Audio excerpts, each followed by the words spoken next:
खूबसूरत अपने गाइड से मिलाता हूँ। तो ये हैं मैंड्रिल खुजाम्पोला। तो साफ सफाई के मामले में मैं आपको इस रोड पे अपना हाथ रब करके दिखा रहा हूँ। पैदल चलने वालों की भी भूटान कंट्री में कितनी इज्जत है। और हॉर्न नहीं बजाया। Noise pollution, air pollution almost 0%। जो शिक्षा है और इलाज वो कम्प्लीटली फ्री दिया जाता है। किसी भी रोड पे आपको गड्ढा, चित्ती चित्ता ऐसा कुछ भी नजर नहीं आएगा। फ्लोर पे पानी तक नहीं पड़ा हुआ है। क्लीनेस्ट कंट्री एशिया के अंदर तो डेफिनेटली इसको आप काउंट कर सकते हो। ये रोड को वेस्ट प्लास्टिक को यूज करके बनाया गया। दुनिया का पहला ऐसा राजधानी जहाँ पे एक भी इंटरनेशनल एयरपोर्ट मौजूद नहीं है। स्काई कलर आप देखो, AQI लेवल यहाँ पे कितना होगा आप इससे अंदाजा लगाओ। पूरी जगह पे कोई भी म्यूजिक सिस्टम, लाउड स्पीकर, गाने वगैरह बजते हुए नजर नहीं आएंगे। यहाँ पे आपको ओम मनी पादमे हम, कितनी ज्यादा शांति है यहाँ पे। छोटी सी बच्ची है, वो भी अपने ट्रेडिशनल कपड़े में है। पूरी दुनिया का एक ऐसा देश जहाँ पे स्ट्रेस को टैबू माना जाता है। अस्पताल की इमारतें हैं वो भी आपको किसी एक महल से कम देखने को नहीं मिलेंगी। घर के कंस्ट्रक्शन है उनका जो डिजाइन है आपको सिमिलर देखने को मिलेगा। चाहे आप एक गरीब फैमिली से बिलोंग करते हो, चाहे आप एक अमीर फैमिली से बिलोंग करते हो, सबका स्टेटस बाहर से आपको सेम नजर आएगा। हर किसी के हाथ में एक तो ये आपको माला जो है इनकी, पहली बार जो मोटर व्हीकल है 1960 में इंट्रोड्यूस किया गया। How are you? Thanks. Good morning and welcome back to new blog. मैं हूं अंश और अभी मैं हूं भूटान देश में, जिसे हिडन पीसफुल किंगडम कहते हैं। भूटान पूरी दुनिया का एक ऐसा देश जहां पे स्ट्रेस को टैबू माना जाता है, जहां पे सोशल प्रेशर लेस है और नेचर प्रेजेंस बहुत ही ज़्यादा। दुनिया का one of the most peaceful and happiest country जिसे हिडन हिमालय किंगडम कहते हैं। माउंटेन के बीचों बीच में बसा एक खूबसूरत सा बुद्धिस्ट नेशन जो अपने ब्यूटी, नेचर, हैप्पीनेस और कामनेस के लिए जाना जाता है। Welcome to capital city of Bhutan, Thimphu. तो यार, जो देश कभी 1974 के पहले तक पूरी तरह से पूरी दुनिया से बिल्कुल अलग और थलग था, यानी one of the most isolated country in the world की लिस्ट में काउंट किया जाता था भूटान देश, उसी देश के कैपिटल सिटी थिम्पू से मैं आप सबका वेलकम करता हूं।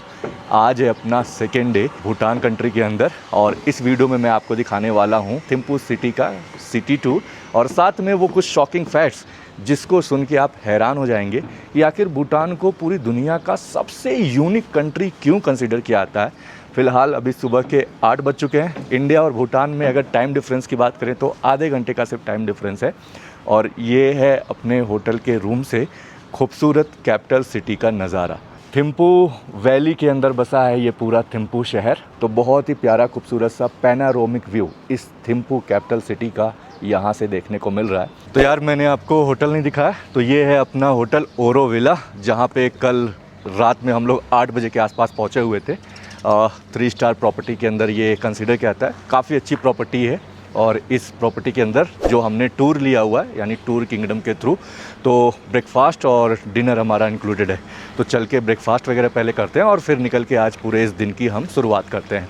दुनिया में आपको मोस्टली जितने भी बड़े बड़े होटल हैं आपको काफ़ी लैविश ग्लास से पूरा भरा हुआ इस तरह से देखने को मिलता है, बट वहीं भूटान में इसका पूरा अपोजिट है। आपको इस तरह से होटल, रेस्टोरेंट्स, मकान वगैरह यहाँ पे आपको कंस्ट्रक्शन वाइज देखने को मिलेंगे, जहाँ पे भूटनीस आर्किटेक्चर इनके हर एक बिल्डिंग्स में आपको इस तरह से देखने को मिल जाएगा। बहुत ही ठंडी ठंडी प्यारी सी हवा यहाँ पे चल रही है, तो मौसम बहुत ही प्यारा है। और यहाँ पे आप नॉइज़ पोल्यूशन तो सोचो क्या ही होता होगा। तो ये आप देखो, पूरा थिम्पू शहर आपको इसी तरह से काफ़ी शांत भरा नज़र आएगा। जनरली कैपिटल सिटी में आपको काफ़ी कियोस्क नज़र आता है, काफ़ी भीड़ भाड़ नज़र आती है, शोरगुल समझ में आता है, बट यहाँ पे ये सब आपको कुछ भी नहीं मिलने वाला। रीज़न क्योंकि यहाँ पे इवन स्काई कलर आप देखो, पूरा ब्लू क्लियर स्काई देखने को मिलेगा। AQI लेवल यहाँ पे कितना होगा आप इससे अंदाज़ा लगाओ। Noise pollution, air pollution almost 0%। तो साफ़ सफाई के मामले में मैं आपको इस रोड पे अपना हाथ रब करके दिखा रहा हूँ और लिटरली आप ये मेरे हाथ की कंडीशन देखो कि हाथ कितना ज़्यादा मेरा गंदा हुआ है। कुछ भी गंदगी नहीं है रोड पे, साफ़ सुथरा है, हमेशा कंटिन्यू गाड़ी इस पे पास होती है। तो ये है खूबसूरती भूटान की। क्लीनेस्ट कंट्री एशिया के अंदर तो डेफिनेटली इसको आप काउंट कर सकते हो। दुनिया का भी काफ़ी क्लीनेस्ट कंट्री माना जाता है, जहाँ पे लोग गंदगी नहीं फैलाते हैं, लिटरिंग नहीं करते हैं, क्योंकि यहाँ पे लिटरिंग करना फ़ाइन माना जाएगा, जुर्माना आपको पे करना पड़ेगा अगर आप कुछ भी गंदगी करते हो। भूटान दुनिया का पहला देश GNH ग्रॉस नेशनल हैप्पीनेस को इंक्लूड किया हुआ था। यानी भूटान का ऐसा मानना था कि किसी भी देश की जो डेवलपमेंट है वहाँ पे सिर्फ उसके इकोनॉमी से ना किया जाए, बल्कि वहाँ पे रहने वाले जो लोग हैं उनकी खुशहाली से हो। पूरे देश के अंदर रहने वाले जितने भी भूटान के भूटानीज नागरिक हैं उनका हैप्पीनेस सबसे ज़्यादा इम्पॉर्टेंट है, पीस लाइफ इम्पॉर्टेंट है, मेंटल हेल्थ इम्पॉर्टेंट है, कल्चर, ट्रेडिशन, हिस्ट्री, इस तरह से पूरा फॉरेस्ट कंजर्वेशन, इन सब को एक बैलेंस लाइफ देना। और यही है यूनिकनेस जो भूटान को पूरी दुनिया से काफ़ी यूनिक बनाता है। तो यार अभी आज हम आए हुए हैं अपने पहले प्लेस पे, जो कि है हिंदू टेम्पल। भूटान में आपको हिंदू टेम्पल भी देखने को मिलेगा। कुछ ऐसा है बाहर का एंट्रेंस, अंदर चलते हैं।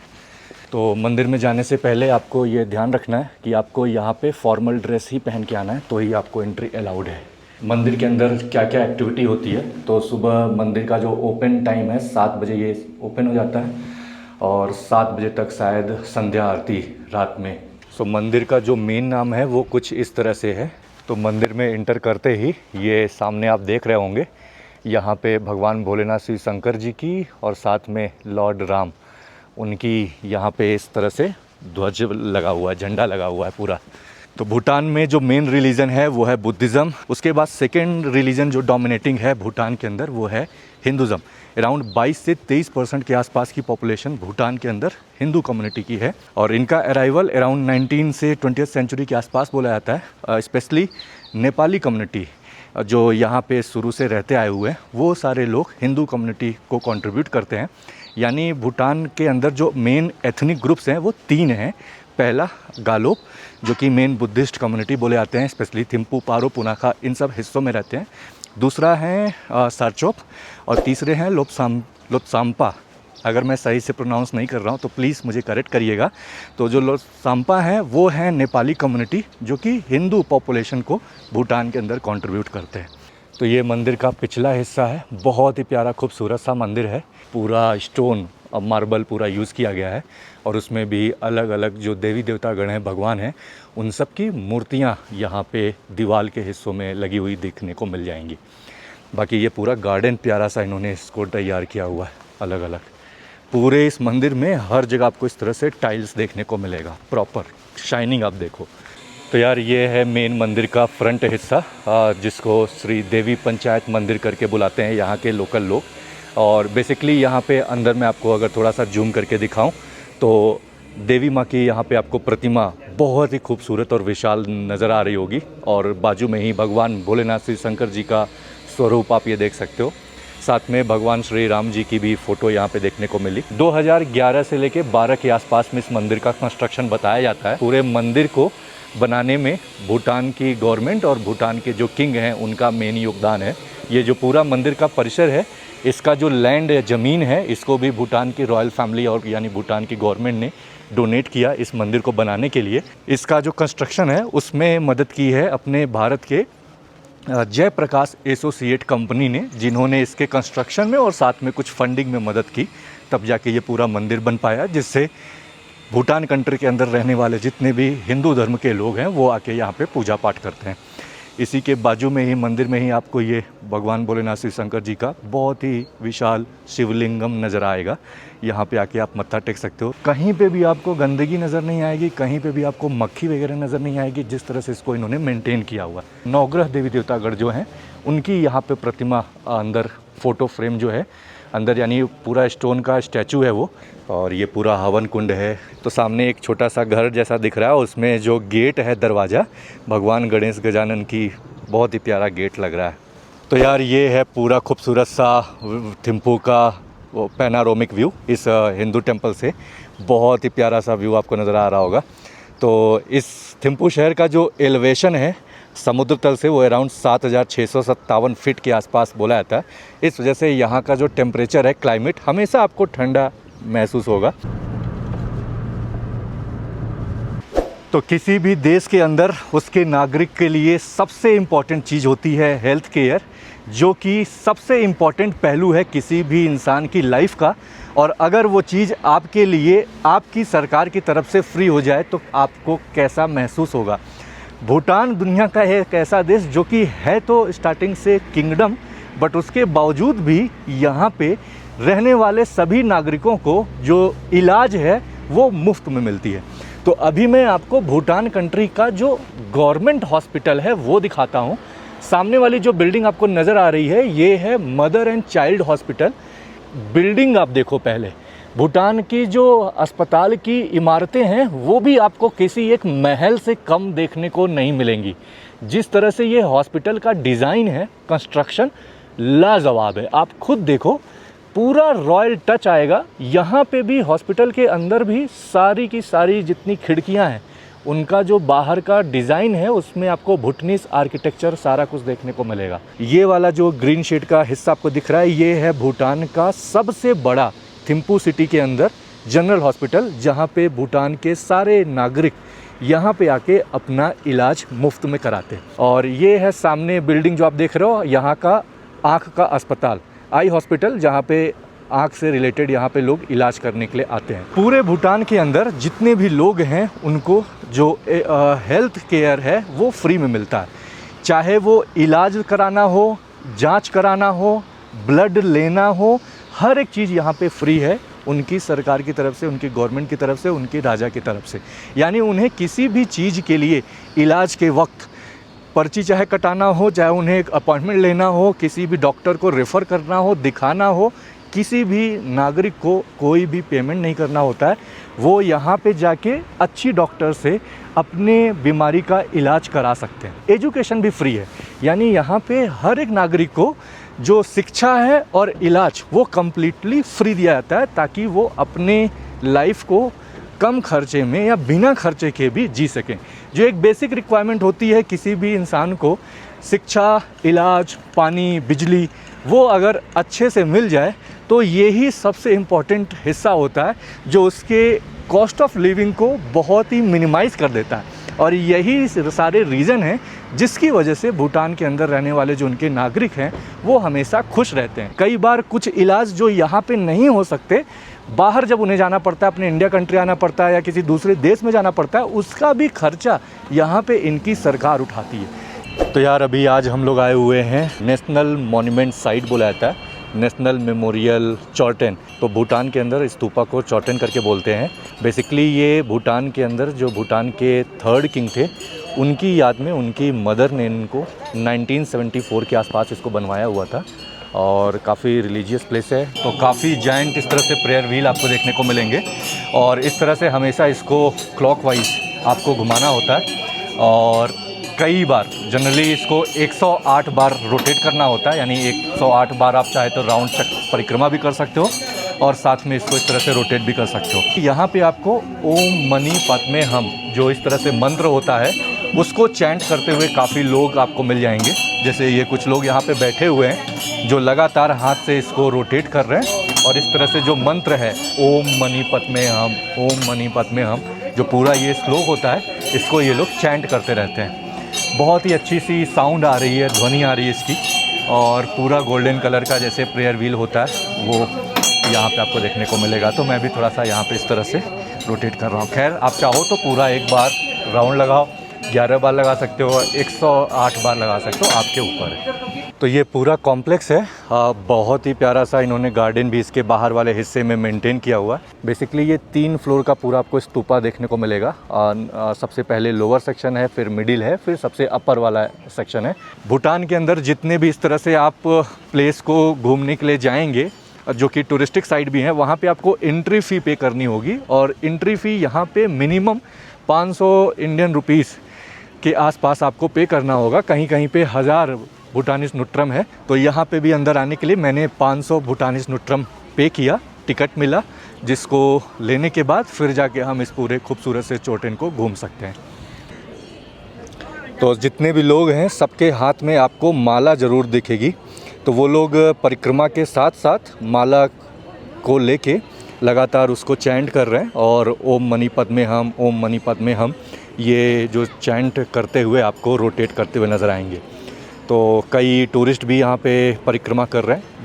जनरली जितने भी भूटान के अंदर भूटनीज़ लोग हैं जो यहाँ पे बुद्धिज़्म को फॉलो करते हैं, वो सारे लोग तो आते ही हैं, साथ में बाहर के लोग दुनिया के हर एक कोने से जो भी बुद्धिज़्म को फॉलो करता है वो एक बार इस प्लेस पे आके परिक्रमा ज़रूर करता है। तो आप लोगों में से भी किसी को इंटरेस्ट है तो आप कर सकते हो।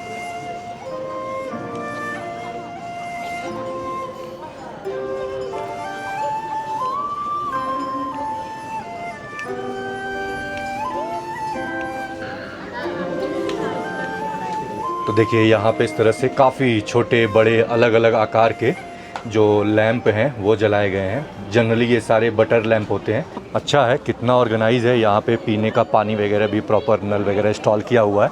गार्डन यहाँ पे भी इन्होंने बनाया हुआ है। नीचे पूरा जो ये पत्थर बड़े बड़े हैं इसका पूरा टाइल्स वगैरह है। यहाँ पे काफ़ी लोग यहाँ पे इस तरह से बैठ के आराम कर रहे हैं। जो लोग थक गए हैं चक्कर लगाने के बाद तो वो लोग यहाँ पे आपको इस तरह से बैठे हुए नज़र आएंगे। ज़्यादा से ज़्यादातर यहाँ पे आपको जो बुज़ुर्ग लोग हैं वो ज़्यादातर देखने को मिलेंगे। तो जो मेन स्तूपा है उसका जो फ्रंट गेट है हिस्सा वो ये सामने वाला है, जहाँ पे लोग अंदर जाके प्रेयर वगैरह कर रहे हैं। पूरे भूटान के अंदर जितने भी इस तरह से नेशनल मॉन्यूमेंट हैं और जितने भी मोनेस्ट्री हैं, स्तूपा हैं, उन सभी जगह पे अंदर फोटोग्राफी वीडियोग्राफी अलाउड है नहीं। तो आप सिर्फ अंदर जाके प्रेयर कर सकते हो, विजिट कर सकते हो, बट फ़ोटो वीडियो नहीं ले सकते। किसी भी धार्मिक प्लेस पे जाने से पहले जूता चप्पल उतारना होता है। तो सिमिलर यहाँ पे भी आपको ये देखने को मिलेगा। हर कोई अंदर जाने से पहले अपने जूते चप्पल बाहर निकाल के जाता है। हाँ, मुंबई से सर, इंडिया से। अच्छा, भूटान में घूमने आ गए। हाँ, घूमने आए हैं। कैसे लगता बढ़िया, है? बहुत अच्छा है सर। आप कैसे हैं? आप यहीं से हैं? हम तो इधर का है। थिम्पू से। अच्छा, सब परिक्रमा कर रहे हैं ना 108 बार। अच्छा, दादा हैं बैठे हुए हैं और जितने भी लोग हैं यहाँ पे, ये जो प्रेयर व्हील होता है इसको हमेशा ये लोग अपने पास में लिए रहते हैं। तो आप हर किसी के हाथ में एक तो ये आपको माला जो है इनकी, ये माला हाथ में होगी जिसको लगातार ये चैंट करते रहते हैं। और साथ में जो प्रेयर व्हील है वो हमेशा इस तरह से रोटेट होती रहती है। और दादा ने बढ़िया जो भूटान की भूटनीज़ टोपी है और वो भी उन्होंने पहनी हुई है। इनका जो ट्रेडिशनल कपड़ा है जिसको घो बोलते हैं वो भी इन्होंने पहना हुआ है। इधर दादा भी देखो बैठे हुए हैं। और ये पान है ना, पान, तो पान भाई यहाँ पे हर कोई खाता है, पान और सुपारी। फ़िलहाल पान आपको लोग खाते हुए नज़र आएंगे। कहाँ पे? समझा नहीं दादा।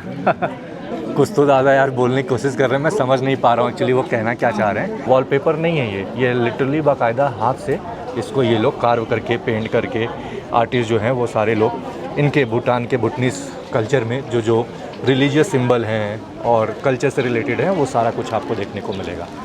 कितनी ज़्यादा शांति है यहाँ पे, कितना अच्छा लग रहा है। मंदिर हो या इस तरह के जितने भी रिलीजियस प्लेस हों, अगर वो इतने ही शांत हों तो एक्चुअल में यहाँ पे जाने का जो मेन पर्पज़ होता है फिर वो समझ में आता है कि आपको यहाँ पे पूरी जगह पे कोई भी म्यूजिक सिस्टम, लाउड स्पीकर या गाने वगैरह बजते हुए नज़र नहीं आएंगे। पूरे भूटान कंट्री के अंदर ये मैंने अभी तक ऑब्ज़र्व किया, किसी भी रिलीजियस प्लेस पे कोई भी गाना बजता हुआ आपको नज़र नहीं आएगा, कोई भी म्यूजिक नहीं चलता हुआ नज़र आएगा।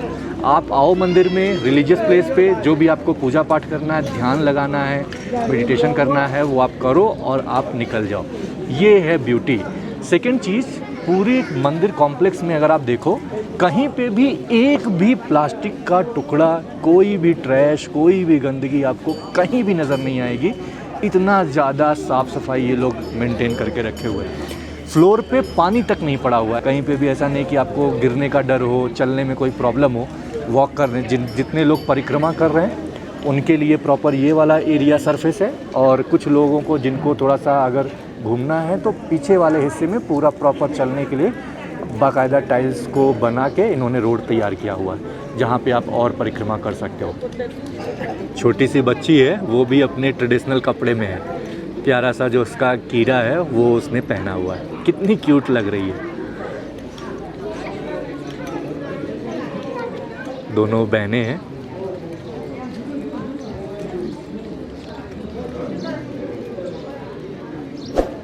भूटान शायद पूरी दुनिया का इकलौता ऐसा आखिरी देश होगा जिसने टीवी और इंटरनेट लिटरली 1999 में पहली बार इंट्रोड्यूस किया।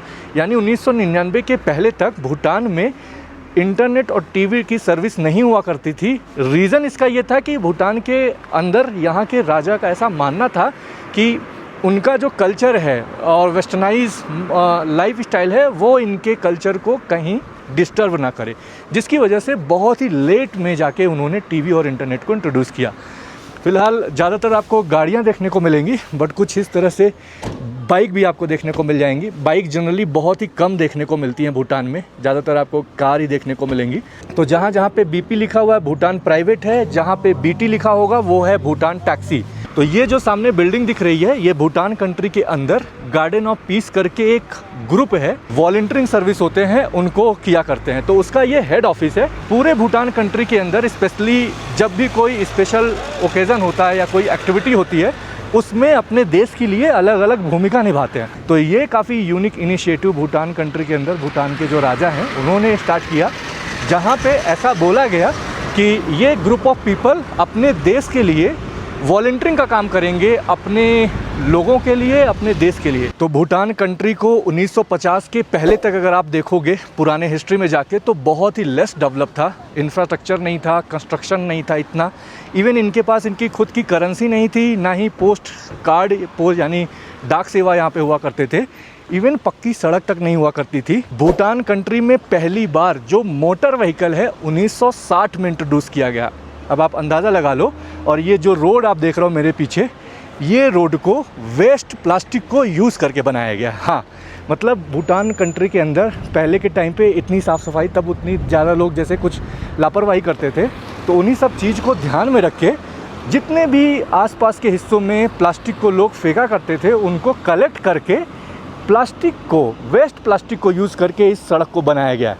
अब आप देख लो, इसका फ़ायदा ये हुआ कि एक तो हाइजीन क्लीननेस इन्होंने मेंटेन किया, पॉल्यूशन को कम किया और इन्वायरमेंट फ्रेंडली रोड बनाने की कोशिश की। इससे जो रोड की स्ट्रेंथ है, यानी अच्छी रोड इस तरह से बन पाए, सस्टेनेबल रोड, इसी वजह से इनके किसी भी रोड पे आपको गड्ढा, चित्ती चित्ता ऐसा कुछ भी नज़र नहीं आएगा। रोड पूरी साफ़ सुथरी, नीट एंड क्लीन। तो ये आप देखिए, गाड़ी वाले प्रॉपर यहाँ पे गाड़ी रोक देते हैं। जब भी कोई जेब्रा क्रॉसिंग से क्रॉस करना चाहेगा लिटरली यहाँ पे गाड़ियाँ रुकती हैं। पैदल चलने वालों की भी भूटान कंट्री में कितनी इज्जत है, कितना डिसिप्लिन है, ये आप एक लाइव एग्जांपल देख लो। मैं क्रॉस हुआ हूँ, जेब्रा क्रॉसिंग है, गाड़ी वाला आया, गाड़ी रोक दिया और हॉर्न नहीं बजाया। पूरे कंट्री में कहीं पे भी आपको ट्रैफिक सिग्नल नहीं मिलेगा। तो इस वजह से यहाँ पे भी देखिए ट्रैफिक सिग्नल नहीं है, जबकि ये काफ़ी एक तरह से तिराहा चौराहा बोल सकते हो। इधर से भी गाड़ियाँ आ रही हैं, सामने से भी आ रही हैं, उस साइड से भी आ रही हैं, उसके बावजूद यहाँ पे कोई ट्रैफिक लाइट नहीं है। वो बोल रहे। तो यहाँ पे आप देखो, ये सारे, ये भी एक वॉलंटियर सर्विस की तरह हैं। तो यहाँ पे जितने भी लोग इस तरह से गाड़ी पार करते हैं तो उनका ये गाड़ी चार्ज वगैरह लेने के लिए आते हैं। और बाकायदा देखो जो रिफ्लेक्टर होता है वो सब पहना हुआ है और लेडी हैं यहाँ पे। कितना पार्किंग का चार्ज कितना लिया? 40 1 घंटे का। तो भूटान के अंदर भाई 40 भूटानीज नुट्रम 1 घंटे का गाड़ी पार करने के लिए पेमेंट लिया जाता है। तो उनके पास बेसिकली उनका जो स्कैनर कोड होता है, बैंक ऑफ भूटान जो इनका नेशनल बैंक है उसका बार कोड, उसमें मोबाइल के थ्रू जैसे हम लोग पे करते हैं वैसे इन्होंने पे कर दिया।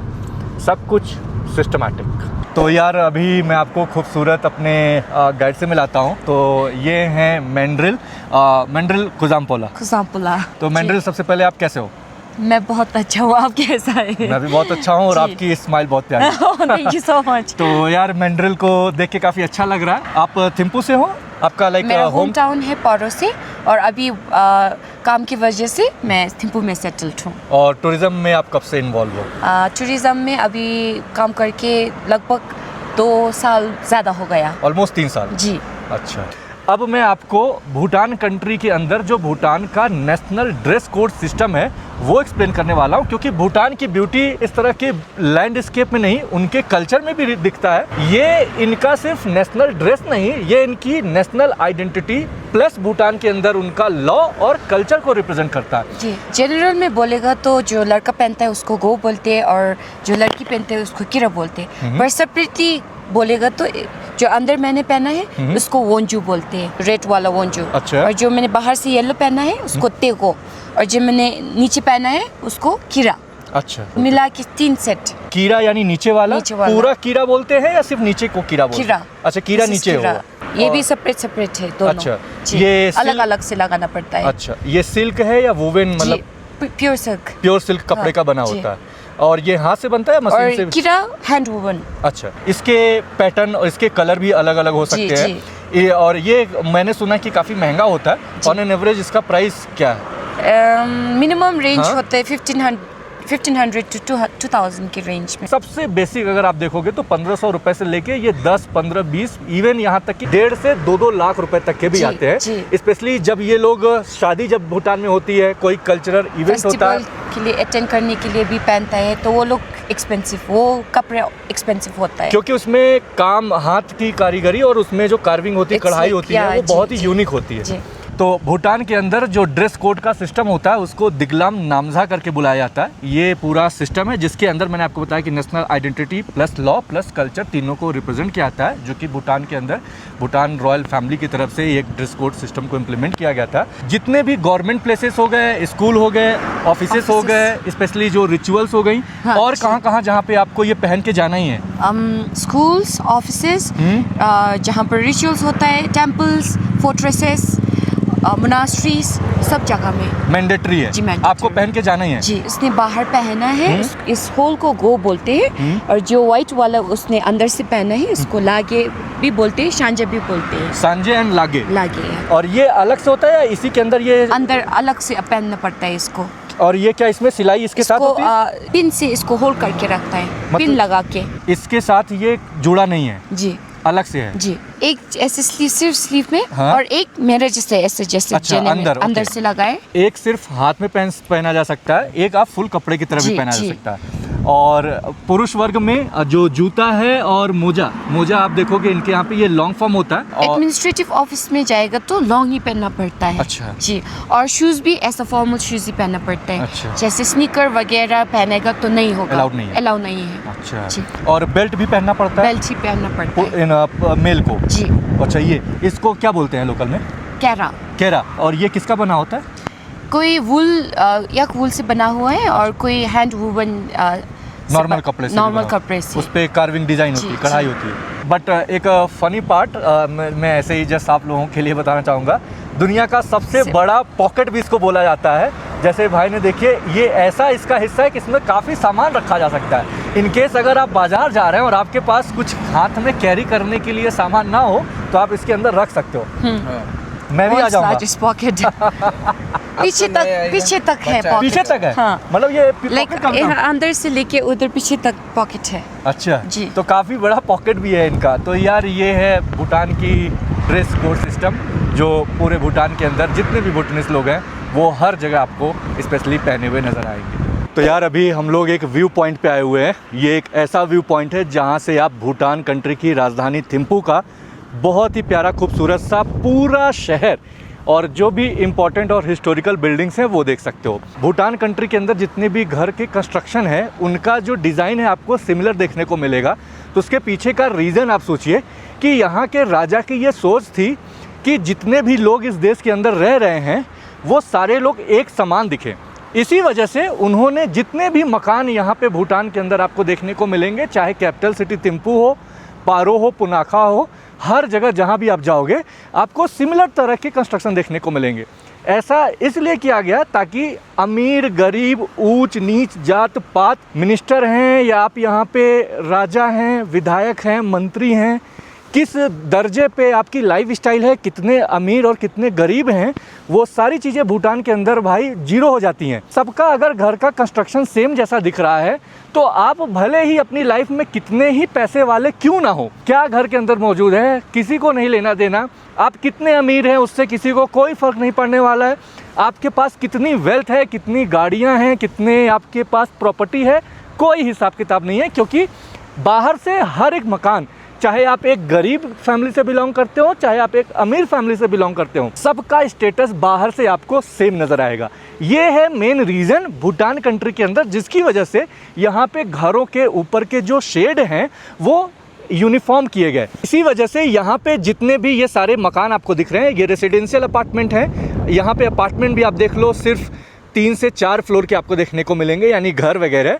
ऊपर का शेड यहाँ पे आपको ग्रीन कलर का दिख रहा है। तो ये सारे ग्रीन कलर के मकान यहाँ पे लोकल लोग जो भूटान के भूटनीस लोग हैं उनके लिए है। जहाँ जहाँ पे आपको शेड के ऊपर, जैसे ये सामने वाला बिल्डिंग अगर आपको दिख रहा है तो इसमें तो येलो आपको दिख रहा है, तो येलो और रेड का कॉम्बिनेशन होगा। दैट मीन्स वो रिलीजियस प्लेस है जहाँ पे मोनेस्ट्री हो सकती है, फोर्ट्रेस हो सकता है, पार्लियामेंट्री ऑफिस हो सकते हैं, कुछ इस तरह से चीज़ें आपको देखने को मिलेंगी। तो जिन जिन घरों के ऊपर आपको रेड शेड देखने को मिलेगा दैट मीन्स वो गवर्नमेंट मकान हो सकते हैं, गवर्नमेंट के एम्प्लॉय वहाँ पे रह रहे होंगे। कुछ इस तरह से इनका कॉन्सेप्ट दिखाया गया। जहाँ पे ये फ्लैग दिख रहा है ये है भूटान कंट्री का नेशनल फ्लैग। इसी के ठीक नीचे थोड़ा सा अंडरग्राउंड में यहाँ के जो प्रेजेंट किंग हैं उनका पैलेस मौजूद है। किंग यहाँ पे बहुत ही सिंपल लाइफ जीते हैं, इसी वजह से भूटान के किंग को दुनिया का सबसे लव्ड मोनार्क माना जाता है। यानी भूटान शुरू से कई 100 सालों तक यहाँ पे मोनार्की रही हुई है। एब्सोल्यूट मोनार्की से हट के 2008 में यहाँ पे कॉन्स्टिट्यूशनल मोनार्की आया। प्रेजेंट किंग के फादर उन्होंने अपनी स्वेच्छा से, एब्सोल्यूट मोनार्की थी उसको कॉन्स्टिट्यूशनल मोनार्की में कन्वर्ट किया। तो एब्सोल्यूट मोनार्की हटाने के पीछे का जो मेन रीज़न था वो है ये कि अपने पास, राजा के पास जो सारी पावर थी वो जनता के लिए दे दी गई। इसी वजह से यहाँ पे पहली बार कॉन्स्टिट्यूशन आया, पार्लियामेंट्री बनी और यहाँ पे लोगों के द्वारा सेलेक्ट किए हुए प्रधानमंत्री आए। तो इस वजह से यहाँ पे प्रेजेंट टाइम में आपको जो एब्सोल्यूट मोनार्की के बजाय कॉन्स्टिट्यूशनल मोनार्की और साथ में पार्लियामेंट्री दोनों देखने को मिल जाएगी। तो ये है भूटान कंट्री का कैपिटल सिटी थिम्पू। दुनिया का शायद इकलौता ऐसा राजधानी होगा जहाँ पे आपको ना कोई high sky line sky scrapers देखने को मिलेंगे, ना ही कोई बड़ी बड़ी बिल्डिंगें, इमारतें देखने को मिलेंगी, ना कोई फैंसी लेविस ग्लास की कोई बड़ी बिल्डिंग नज़र आएगी, ना ही कोई बड़ा जायंट मॉल यहाँ पे नज़र आएगा आपको, ना ही कोई बड़ा टीवी टावर आपको यहाँ पे देखने को मिलेगा। दुनिया का पहला ऐसा राजधानी जहाँ पे एक भी इंटरनेशनल एयरपोर्ट मौजूद नहीं है। ये है भूटान कंट्री का कैपिटल सिटी थिम्पू, जो अपने इस तरह के लाइफ स्टाइल के लिए जाना जाता है। यहाँ पे आप देख लो, राजा जो कि भूटान कंट्री के 5th किंग हैं, ये छोटा सा ऑफिस है उनका जहाँ पे वो काम करते हैं। उनके लिए जो उनके डिपार्टमेंट के लोग हैं, मिनिस्ट्री है छोटी ही बिल्डिंग में मिनिस्ट्री भी है, छोटी सी ही बिल्डिंग में इनका कई अलग अलग डिपार्टमेंट है और उसी में जो यहाँ के प्रेजेंट किंग है राजा, उनका ऑफिस भी है, वहीं पे वो भी आके काम करते हैं। और इंक्लूडिंग भूटान कंट्री के अंदर, क्योंकि बुद्धिज़्म मेन रिलीजन है, तो यहाँ पे जो चीफ एबॉट जो कि बुद्धिज़्म रिलीजन के मेन हेड माने जाते हैं, जो कि पूरे इस भूटान कंट्री के अंदर जितनी भी रिलीजियस एक्टिविटी होती हैं उनको गवर्न करते हैं, उनको हैंडल करते हैं, तो वो भी इसी बिल्डिंग में रहते हैं। उनका भी ऑफिस इसी में है, वो भी इसी बिल्डिंग में बैठ के ही सारा काम चपना चलाते हैं। तो बहुत ज़्यादा ऑफिस की भी ज़रूरत नहीं है यहाँ पे, आप खुद देख सकते हो। पूरे भूटान में आपको इसी तरह से सिर्फ 2 वे, ज़्यादा से ज़्यादा मेन जो रोड है, जैसे इस तरह पे ये मेन रोड है तो सिर्फ 2 लेन बना हुआ है, एक तरफ आने के लिए एक तरफ जाने के लिए। बट यहाँ पे भी आप रोड की क्वालिटी, कंस्ट्रक्शन क्वालिटी आप देख लो, बाकायदा आपको रोड साफ़ सुथरा, नीट एंड क्लीन, लोग रूल्स रेगुलेशन ट्रैफिक रूल को फॉलो करते आएंगे।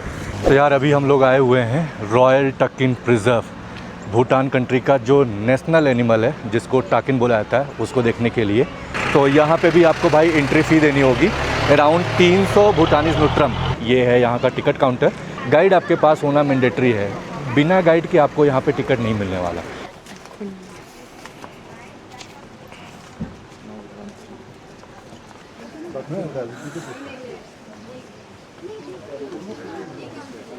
तो यार हम लोगों ने स्टार्टिंग किया यहाँ से। तो सबसे पहले आपको यहाँ पे इन्फॉर्मेशन बोर्ड मिलेगा जहाँ पे इस नेशनल एनिमल के बारे में बाकायदा पूरी इन्फॉर्मेशन वगैरह है। और इसी के बाजू में ये यहाँ का कैफ़ेटेरिया, जहाँ पे अगर आपको कुछ खाना पीना है तो आप बैठ के खा पी सकते हो, आराम कर सकते हो।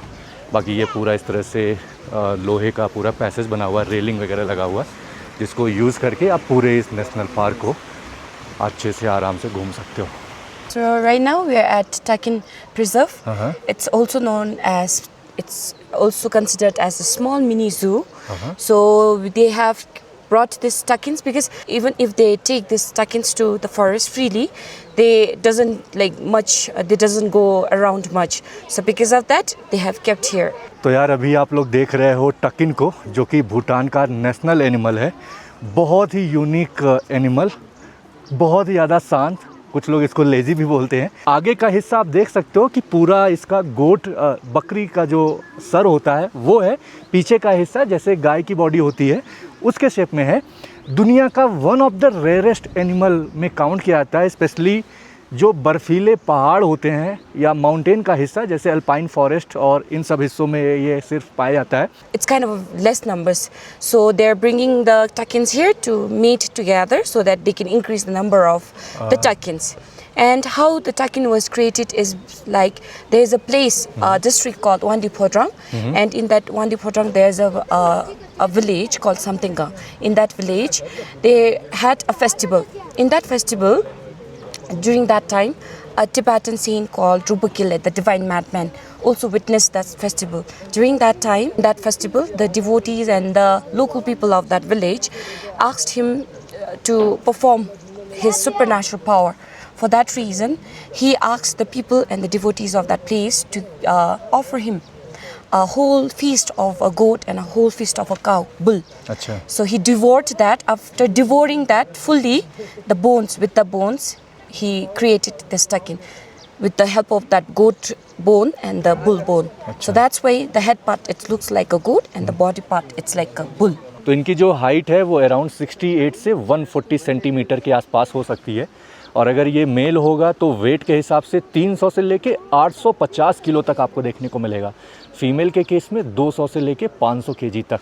इसी वजह से इनका जो बॉडी एक्सपोजर है, जो पूरा बॉडी स्ट्रक्चर है, काफ़ी हैवी आपको देखने को मिलेगा। फ़िलहाल इनकी जो लाइफ स्पैन है वो अराउंड 12 से 15 साल तक ये सिर्फ अपनी लाइफ को सर्वाइव कर पाते हैं। और इनका जो एरिया हब जहाँ पे ये एक्चुअली ज़्यादा पाए जाते हैं वो है सब alpine forest and alpine Meadows. Basically यहाँ पे जो इनको रखने का पर्पज़ है, जैसा मेरे गाइड ने बताया कि ये किसी न किसी जगह पे माउंटेन वाले हिस्से में ये इंजर्ड हुए पाए गए, तो उनको यहाँ पे लाके रखा गया, उनकी देखभाल की जा रही है। जैसे ही वो अच्छे से प्रॉपर कंडीशन में आ जाएंगे, उन्हें ले जाके वापस से उन्हें नेचर के अंदर छोड़ दिया जाएगा। वाह यार, कितने ढेर सारे पक्षी इस ऊपर वाले देखिए पेड़ पे बैठे हुए। तो यहाँ पे सामने वो आपको जो दो ब्लैक और वाइट में दिख रहे हैं एनिमल, वो हैं यहाँ के याक। तो एक वाइट याक है, एक ब्लैक याक है, और इसी के सामने ये छोटा सा जो बैठा हुआ है ये आप देख रहे हो, तो इसको बोलते हैं ब्लू शिप। और इसकी सींग वगैरह देखो मुड़ी हुई आपको नज़र आ रही होगी। तो ये अभी आप जो देख रहे हो ये है यार सांबर डियर। तो जिनके सींग हैं वो तो मेल हैं, और जहाँ पे सींग नहीं है ऊपर वो सारे फीमेल हैं। तो ये दोनों ब्राउन कलर के हैं, ये आप देखो, ऐसा लग रहा है कि कैमरे में पोज कर रही है वो। इनकी भी यार हाइट काफ़ी अच्छी है। तो मेल वाले में आपको इस तरह से बड़ी सींग देखने को मिलेगी।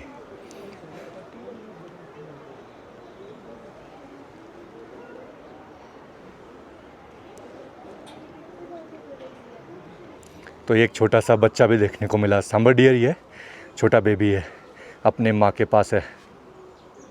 तो यार पूरे रिज़र्व को घूम लिया, और यहीं पे बढ़िया सा सिटिंग एरिया भी है, कैफ़े टाइप का है।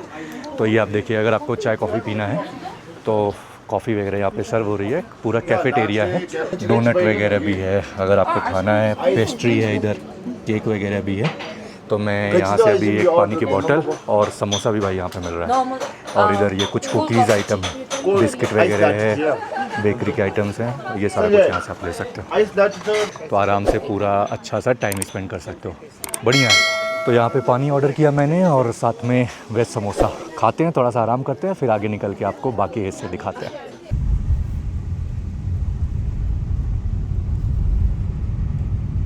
तो यहाँ पे जैसा मैंने आपको बताया कि इवन इन सब जगह पे भूटान में ट्रैवल करने के लिए किसी न किसी टूर कंपनी के थ्रू ट्रैवल करना होगा। जैसे मैं कर रहा हूँ टूर किंगडम के थ्रू। नो डाउट भूटान काफ़ी महंगा है हम इंडियंस के लिए भी, अराउंड 12 से 15-16 हज़ार रुपये पर नाइट पर पर्सन ऑन एन एवरेज खर्चा आप मान के चलो आपका लग जाएगा पर डे के हिसाब से।